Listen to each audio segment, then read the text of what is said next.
Kovai town hall பகுதியில் உள்ள பழமை வாய்ந்த கோயமுத்தூர் அத்தார் ஜமாத் பள்ளிவாசலில் இன்று ரம்ஜான் சிறப்பு தொழுகை நிகழ்ச்சி நடைபெற்றது.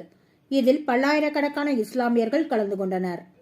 நாடு முழுவதும் இன்று ரம்ஜான் பண்டிகை கொண்டாடப்படுகின்ற நிலையில் கோவை டவுன்ஹால் அடுத்த ஒப்பனக்கார வீதியில் உள்ள மிகவும் பழமை வாய்ந்த கோயம்புத்தூர் அத்தார் ஜமாத் பள்ளிவாசலில் இன்று ரமலான் சிறப்பு தொழுகை நடைபெற்றது.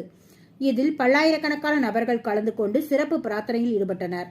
தொழுகை முடிந்ததும் ஒருவருக்கொருவர் தங்களது வாழ்த்துக்களையும் அன்பையும் ஒருவருக்கொருவர் கட்டி அணைத்தும் இனிப்புகள் வழங்கியும் கொண்டாடினர்.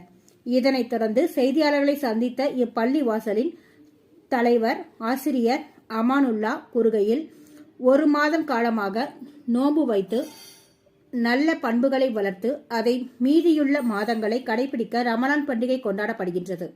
அந்த அடிப்படையில் முஸ்லிம்கள் ரம்ஜான் பண்டிகை இன்று கொண்டாடி வருகின்றதாக தெரிவித்தார். இந்த நிகழ்வில் செயலாளர் பீர் முகமது, முத்துவல்லி ஜாஃபர் அலி, பொருளாளர் பக்கீர் முகமது, துணைத் தலைவர்கள் சையது உசைன், சகுல் ஹமீத், செயற்குழு உறுப்பினர்கள் ஆசிக் அகமது, முகமது ஷாபிக், முகமது யூசுப், ஷாஜஹான், இதயத்துல்லா, முகமது இப்ராஹிம், நௌஷாத் அலி, காஜா உசைன், நிஜாமுதீன், இமாம் இப்ராஹிம் பாகவி மற்றும் மகா சபையாளர்கள், முன்னாள் நிர்வாகிகள், ஜமாத்தார்கள் உள்ளிட்ட பலர் கலந்து கொண்டனர்.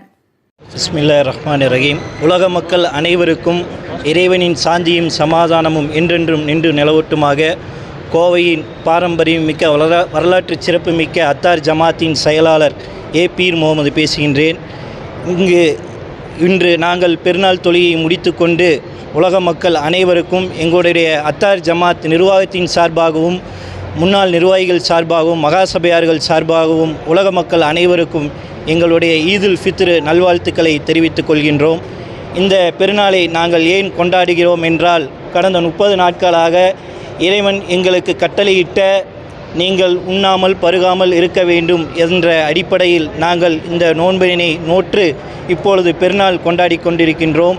மேலும் இந்த ரமலான் மாதத்தில்தான் உலக மக்களுக்கு பொதுப்படையான புனித நூலான அல் குர்ஆன் இறக்கி அருளப்பட்டது. இந்த குர்ஆன் உலக மக்கள் அனைவருக்கும் பொதுவானது. ஆகையால் இந்த குர்ஆன் இந்த மாதத்தில் இறக்கி அருளப்பட்டதால் இந்த மாதம் சிறப்புமிக்க மாதமாக நாங்கள் கருதி நோன்பினை நோற்று இறைவனுக்காக நாங்கள் இந்த ஈதுல் ஃபித்ர் தொழுகையை முடித்து கொண்டு நாங்கள் கொண்டாடி கொண்டிருக்கின்றோம். மேலும் இந்த திருநாளில் ஈதுல் ஃபித்ர் என்றால் அதாவது சதக்கா, தானம் தர்மம் செய்வது. ஏழை எளிய மக்களுக்கு இந்த நன்னாளிலே அதிகமாக தானம் தர்மம் செய்ய வேண்டும். எங்களுடைய சொத்தின் மதிப்பை கணக்கிட்டு வருடந்தோறும் 2.5% ஏழை எளிய மக்களுக்காக நாங்கள் இந்த நன்னாளிலே அவர்களுக்கு சதக்காவாக தானம் தர்மமாக செய்து கொள்வோம். அடுத்தபடியாக இந்த நன்னாளிலே உலக மக்கள் அனைவருக்கும் எங்கள் ஜமாத்தின் நிர்வாகத்தின் சார்பாகவும் மகாசபையார்கள் சார்பாகவும் ஒரு சிறிய வேண்டுகோள். மனிதநேயம் காக்க வேண்டும். மனிதநேயம் என்பது இந்த காலகட்டத்தில் மிக முக்கியமானதாக உள்ளதால் எங்களுடைய குர்ஆனும் நபி ஸல்லல்லாஹு அலைஹி வஸல்லம் காட்டித்தந்த அந்த மனித நேயத்தை இன்றைய காலகட்டத்தில் கண்டிப்பாக நாம் பின்பற்ற வேண்டும். இல்லை என்றால் வரக்கூடிய சமூகம் மிகவும் இக்கட்டான சூழ்நிலையில் கொண்டு சென்றுவிடும். ஆகையால் நாமும் நமக்கு அடுத்தபடியாக வரக்கூடிய தலைமுறையிற்கும் மனித நேயம் காப்பது பற்றி நாம் இந்த வாயிலாக இந்த ஜமாத்தின் வாயிலாக வலியுறுத்தி சொல்லுகின்றோம்.